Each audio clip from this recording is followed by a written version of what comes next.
ವಾಸು ಎಲ್ಲರಿಗೂ ನಮಸ್ಕಾರ, welcome back to Sagar stories. ಮಗ ಮೊದಲನೇದಾಗಿ ಎಲ್ಲರಿಗೂ ಶುಭೋದಯ. ನಿನ್ನೆ ಮ್ಯಾಚ್ನ ಪಂಜಾಬ್ ಕಿಂಗ್ಸು ಅದ್ದೂರಿಯಾಗಿ ಗೆಲ್ತಾ ಇದ್ದಂಗೆ, ಜೊತೆಗೆ KKR ಗೆಲ್ತಾ ಇದ್ದಂಗೆ ಪಾಯಿಂಟ್ಸ್ ಟೇಬಲ್ ಅವಸ್ಥೆ ಏನಾಗಿದೆ ಅಂತ ನೋಡುವಂಥ ಸಮಯ. ಮೊದಲನೇದಾಗಿ ಎಲ್ಲರಿಗೂ ಮತ್ತೆ ಶುಭೋದಯ. ಸೊ ಓಕೆ, ಇವತ್ತಿನ ಮ್ಯಾಚ್ ಸೈಕ್ ಮ್ಯಾಚ್ ಇದೆ. Mumbai Indians versus GT. In fact GT versus Mumbai Indians Narendra Modi ಸ್ಟೇಡಿಯಂಲ್ಲಿ ಆಗ್ತಾ ಇರುವಂಥ ಮ್ಯಾಚು. ಸ್ಟ್ಯಾಟ್ಸ್ ಅಂತೂ ಸೈಕಾಗಿದೆ, ಹೇಳ್ತೀನಿ ಏನಿದೆ ಅಂತ. ಅದಕ್ಕಿಂತ ಮುಂಚೆ ಚಾನಲ್ ಸಬ್ಸ್ಕ್ರೈಬ್ ಆಗಿಲ್ಲ ಅಂದರೆ ಸಬ್ಸ್ಕ್ರೈಬ್ ಹಾಕೊಂಡು ಬೆಲ್ಲೈಕನ್ನ ಕ್ಲಿಕ್ ಮಾಡ್ಕೊಳ್ಳಿ. ಪಾಯಿಂಟ್ಸ್ ಟೇಬಲ್ ಡಿಸ್ಪ್ಲೇ ಮಾಡ್ತೀನಿ, ಪ್ರಿವ್ಯೂಗೆ ಹೋಗೋಕ್ಕಿಂತ ಮುಂಚೆ ನೋಡ್ತಾ ಇರ್ಬೋದು ಹೆಂಗಿದೆ ಅಂತ. ನಿನ್ನೆ KKR ಗೆಲ್ಲೋದ್ರ ಮೂಲಕ ಮುಂಬೈ ಇಂಡಿಯನ್ಸ್ನ 10ನೇ ಪೊಸಿಷನ್ಗೆ ತಳ್ಬಿಟ್ಟವ್ರೆ ಗುರು ಪಾಪ.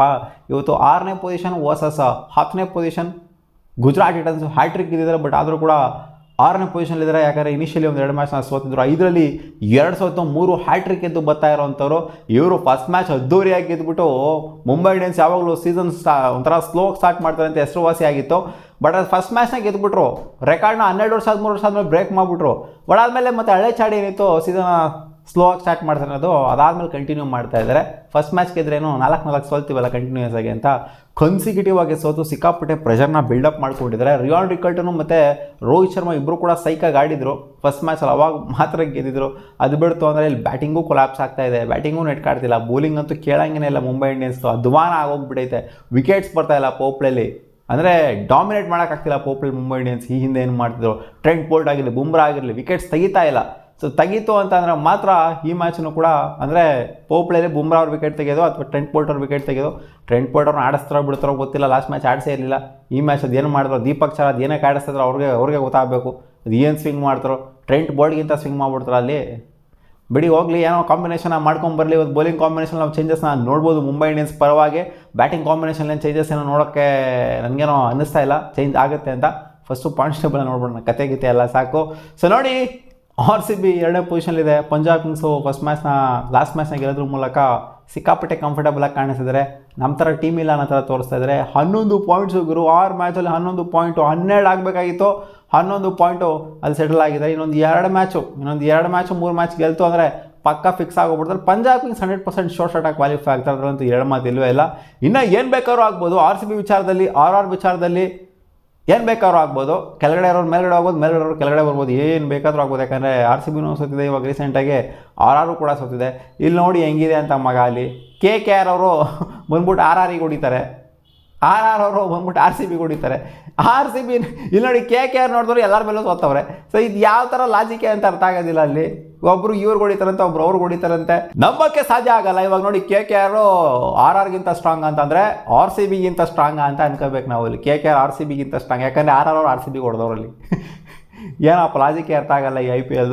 ಸೊ ಇವತ್ತಿನ ಮ್ಯಾಚ್ನ ಇನ್ ಕೇಸ್ ಏನಾದರೂ ಮುಂಬೈ ಇಂಡಿಯನ್ಸ್ ಗೆಲ್ತು ಅಂತಂದರೆ 4 ಪಾಯಿಂಟ್ಸ್ನ ಮಾಡ್ಕೊಳ್ಳೋದ್ರ ಮೂಲಕ ಮತ್ತೆ KKRನ ಹಿಂದೆ ಹಾಕ್ತಾರೆ. ನೆಗೆಟಿವ್ ರನ್ ರೇಟ್ ಇರೋದ್ರಿಂದ ಒಬ್ಬಿಯಸ್ಲಿ ಒಂದು 9ನೇ ಪೊಸಿಷನ್ಗೆ ಅಥವಾ ಮೇಲ್ಗಡೆ 8ನೇ ಪೊಸಿಷನ್ಗೆ ಸೆಟ್ ಆಗುವಂಥ ಚಾನ್ಸಸ್ಸು ಕಾಣಿಸ್ತಾ ಇದೆ. ಪಾಸಿಟಿವ್ ಏನಾದರೂ ಸ್ವಲ್ಪ ಮಟ್ಟಿಗೆ ಮಾಡ್ಕೊಂತು ಅಂತಾರೆ ನೆಟ್ ರನ್ ರೇಟ್ನ. ಸೊ ಅಷ್ಟೇ, ಇವತ್ತು ಮುಂಬೈ ಇಂಡಿಯನ್ಸ್ ಗೆಲ್ಲೇಬೇಕು. ಯಾಕಂದರೆ 5 ಕನ್ಸಿಕ್ಯೂಟಿವ್ ಲಾಸ್ ಅಂತಂದರೆ 5 ಕಂಟಿನ್ಯೂಸ್ ಆಗಿ ಸೋತ್ಬಿಟ್ಟು ಕೂಡ ಟ್ರೋಫಿ ಗೆದ್ದಿರೋ ಉದಾಹರಣೆಗಳಿದ್ದಾವೆ ಮುಂಬೈ ಇಂಡಿಯನ್ಸು, ಅದು ಸಪ್ರೇಟು. ಬಟ್ ಆದ್ರೂ ಆಮೇಲೆ ಎಲ್ಲ ಮ್ಯಾಚ್ನೂ ಗೆಲ್ಲಬೇಕಾಗತ್ತೆ. ಯಾವ ಥರ RCB 2024ರಲ್ಲಿ ಗೆದ್ದರೆ ಎಲ್ಲ ಮ್ಯಾಚ್ನೂ ಕನ್ಸಿಕ್ಯೂಟಿವ್ ಆಗಿ ಎಲ್ಲ ಮ್ಯಾಚ್ನೂ ಗೆದ್ಬಿಟ್ಟು ಕ್ವಾಲಿಫೈ ಆಗಬೇಕಾಗುತ್ತೆ. ಆ್ಯಂಡ್ ಮುಂಬೈ ಇಂಡಿಯನ್ಸ್ ಹಿಂದೆ ಮಾಡಿದೆ, ಇಲ್ಲ ಅಂತಲ್ಲ. ಬಟ್ ಇವತ್ತಿನ ಮ್ಯಾಚ್ ಸಿಕ್ಕಾಪಟ್ಟೆ ಕ್ರೂಷಿಯಲ್ ಆಗುತ್ತೆ. ಇವತ್ತಿನ ಮ್ಯಾಚ್ನ ಅವರು ಗೆಲ್ಲೇಬೇಕು. ಕಂಪ್ಯಾರಿಟಿವ್ಲಿ ಸ್ವಲ್ಪ ಮಟ್ಟಿಗೆ ಒಂದು ರೇಂಜಿಂಗ್ ವೀಕ್ ಅಂತಲೇ ಅಂದ್ಕೊಳ್ಳಿ ಒಂದು GT. ನನ್ನ ಪ್ರಕಾರ ನೋಡ್ತು ಅಂದರೆ ಬ್ಯಾಟಿಂಗ್ ಅಷ್ಟು ಮಟ್ಟಿಗೆ ಇರೋದು ಟಾಪ್ ಆರ್ಡ್ರ್ ಒಂದು ಟಾಪ್ 3ನ ಬಿಡ್ತು ಅಂತಂದರೆ ಅಂಥ ಮಟ್ಟಿಗೆ ಇಲ್ಲಿ ಕಾಣಿಸ್ತಾ ಇಲ್ಲ ನನಗೆ. ಇಲ್ಲ ಗುರು, ಏನೋ ಡಾಮಿನೇಟ್ ಮಾಡಿಬಿಡ್ತಾರೆ ನಂತರ. ಜಾಸ್ ಬಟ್ಲರು, ಶುಭ್ಮನ್ ಗಿಲ್ಲು, ಜೊತೆಗೆ ಸಾಯಿ ಸುದರ್ಶನ್ ಅಷ್ಟರ ಮಟ್ಟಿಗೆ ಈ ಒಂದು ಟೂರ್ನಮೆಂಟಲ್ಲಿ ಕಾಣಿಸ್ಕೊಂಡಿಲ್ಲ. ಗಿಲ್ ಆ್ಯಂಡ್ ಬಟ್ಲರ್ ಸ್ವಲ್ಪ ಚೆನ್ನಾಗಿ ಕಾಣಿಸ್ಕೊಂಡಿದ್ದಾರೆ. ಸೊ ಇವರ ಟಾಪ್ ಆರ್ಡ್ರನ್ನ ಏನಾದ್ರು ಎತ್ಬಿಡ್ತು ಅಂತಂದರೆ ಅಂಥ ಮಟ್ಟಿಗೆ ಇವರು ಏನೋ ಮರಾಮರಿ ಮಾಡ್ಬಿಡ್ತಾರೆ ಅಂತ ಅನ್ನಿಸ್ತಿಲ್ಲ. ಇನ್ನು ಇವ್ರ ಬ್ಯಾಟಿಂಗ್ ಅಟ್ಯಾಕ್ ಏನೋ ಮುಂಬೈ ಇಂಡಿಯನ್ಸ್ದು ಚೆನ್ನಾಗಿದೆ, ಬಟ್ ಫಾರ್ಮ್ನ ಕಳ್ಕೊಂಡಿದ್ದಾರೆ ಅಷ್ಟೇ. Quinton de Kock last match century ಹೊಡಿದರೆ. ರಿಯಾನ್ ರಿಕಲ್ಟನ್ ಫಾರ್ಮಿಗೆ ರಿಟರ್ನ್ ಆಗಬೇಕಾಗಿದೆ. ಸೂರ್ಯಕುಮಾರ್ ಅವರು ರಿಟರ್ನ್ ಆಗಬೇಕಾಗಿದೆ ಫಾರ್ಮಿಗೆ. ಹಾರ್ದಿಕ್ ಪಾಂಡ್ಯನೂ ಕೂಡ ರಿಟರ್ನ್ ಆಗಬೇಕಾಗಿದೆ ಫಾರ್ಮಿಗೆ. ಇನ್ಫ್ಯಾಕ್ಟ್ ಇವರಿದ್ರಲ್ಲಪ್ಪ ರುದರ್ಫೋರ್ಡು, ಅವ್ರನ್ನ ಮೇಲ್ಗಡೆ ಕಳಿಸ್ಬೇಕಾಗಿದೆ. ನಂಬರ್ 4 ಅಥವಾ ನಂಬರ್ 5 ಅವ್ರನ್ನ ಆಡಿಸ್ಬೇಕು. ನನ್ನ ಪ್ರಕಾರ ಹಾರ್ದಿಕ್ ಪಾಂಡ್ಯ ಕೆಳಗಡೆ ಬರಬೇಕು. ಇವತ್ತಿನ ಮ್ಯಾಚ್ನೂ ಕೂಡ ಒಂಥರ ಸ್ವಾರ್ಥಿ ಥರ ಮೇಲ್ಗಡೆ ಬಂದರು ಅಂತಂದರೆ ಕಾಲೆತ್ಕೊಳ್ಳುವಂಥ ಎಲ್ಲ ಲಕ್ಷಣಗಳು ಕಾಣಿಸ್ತಾ ಇದೆ. ಆ್ಯಂಡ್ ನಮ್ಮಂದಿರನ್ನ ಸ್ವಲ್ಪ ಬಾಟಮಲ್ಲಿ ಇಟ್ಟಿರಬೇಕು. ನಮ್ಮಂದಿರ ಪರವಾಗಿಲ್ಲ, ಲಾಸ್ಟ್ ಮ್ಯಾಚ್ ಚೆನ್ನಾಗಿ ಆಡಿದ್ರು, ಬಟ್ ಅವ್ರನ್ನ ಹೈಯರ್ ಆರ್ಡರ್ಗೆ ಪ್ರಮೋಟ್ ಮಾಡುವಂಥ ಅವಶ್ಯಕತೆ ಇಲ್ಲ. ಶರ್ಫೆನ್ ರುದರ್ಫೋರ್ಡ್ ಅಷ್ಟು ಚಿಂದಿಯಾಗಿ ಆಡಿದ್ದಾರೆ ಇವ್ರು ನೋಡ್ತು ಅಂತಂದರೆ ಆ ಥರ ಮಾಡ್ತಾವ್ರೆ. ಇವತ್ತು ಮ್ಯಾಚ್ ನರೇಂದ್ರ ಮೋದಿ ಸ್ಟೇಡಿಯಂ ಆಗಿರೋದ್ರಿಂದ ಟಾಸ್ ಗೆದ್ದವ್ರು ಖಂಡಿತ ಇಲ್ಲಿ ಬೌಲಿಂಗ್ ಆಯ್ಕೆ ಮಾಡ್ಕೊತಾರೆ. ಸ್ವಲ್ಪ ಮಟ್ಟಿಗೆ ಡ್ಯೂ ಫ್ಯಾಕ್ಟರ್ ಸೆಕೆಂಡ್ ಇನ್ನಿಂಗ್ಸಲ್ಲಿ ಕಾಟ ಕೊಡುವಂಥ ಸಾಧ್ಯತೆ ಇದೆ. ಆ್ಯಂಡ್ ಇಂಟ್ರೆಸ್ಟಿಂಗ್ಲಿ ಏನು ಗೊತ್ತಾ ಸ್ಟ್ಯಾಟ್ಸ್ ಹೇಳ್ತಾ ಇರೋದು, 4 ಮ್ಯಾಚ್ನ ಇಲ್ಲಿ ಆಡಿದರೆ ಮುಂಬೈ ಇಂಡಿಯನ್ಸ್ ಅವರು ಇವರ ಅಗೇನ್ಸ್ಟು GT ಅವರ ಅಗೇನ್ಸ್ಟು 4ಕ್ಕೆ 4 ಮ್ಯಾಚನ್ನು ಸಹ ಅಹಮದಾಬಾದ್ ಗ್ರೌಂಡಲ್ಲಿ ಗೆದ್ದಿರೋದು GT ಅವರು. ಮುಂಬೈ ಇಂಡಿಯನ್ಸು ಒಂದು ಮ್ಯಾಚನ್ನು ಕೂಡ ಇಲ್ಲಿ ಗೆದ್ದಿಲ್ಲ GT ಅಗೇನ್ಸ್ಟು. ಸೊ ಇದು ಒಂಥರ ಸೈಕ್ ಸ್ಟ್ಯಾಟ್ಸ್ನ ಮೇಂಟೈನ್ ಮಾಡಿದರೆ GT ಅವರು ಒನ್ ಸೈಡೆಡ್ ಮಾಡಿ ಹಾಕ್ಬಿಟ್ಟಿದ್ರೆ. ಇವತ್ತೇನೋ ಮುಂಬೈ ಇಂಡಿಯನ್ಸ್ ಗೆದ್ದರು ಅಂದರೆ ಅಹಮದಾಬಾದ್ ಅದು ಮೊದಲನೇ ವಿಕ್ಟ್ರಿ ಆಗುತ್ತೆ GT ಅಗೇನ್ಸ್ಟು ಅಹಮದಾಬಾದಲ್ಲಿ. ಸೊ ಆಗಿದ್ದಾವೆ ಉದಾಹರಣೆಗಳೆಲ್ಲ, ಯಾಕೆ ಆಗಿಲ್ವಾ? ಎಷ್ಟೋ ವರ್ಷ ಆದಮೇಲೆ ಹೊಡಿತಾರಂತಪ್ಪ. ಸೊ ಇವ್ರು ಜಸ್ಟ್ 4 ಸಲ ಸೋತಿದ್ದಾರೆ ಅಷ್ಟರಲ್ಲಿ. 10 ವರ್ಷ ಆದಮೇಲೆ ಹೊಡೆದಿಲ್ವ ಅಲ್ಲಿ RCB ಹೋಗಿ ಮುಂಬೈ ಇಂಡಿಯನ್ಸ್ಗೆ ಅಲ್ಲಿ ವಾಂಕಡೆಯಲ್ಲಿ. ಸೊ ಆ ಥರ ಸ್ಟ್ಯಾಟ್ಸ್ನ ಮೇಂಟೈನ್ ಮಾಡ್ಕೊಂಡಿದ್ರು, 4 ಸಲ ಚೆನ್ನಾಗಿ ಗೆದ್ದಿದ್ದಾರೆ.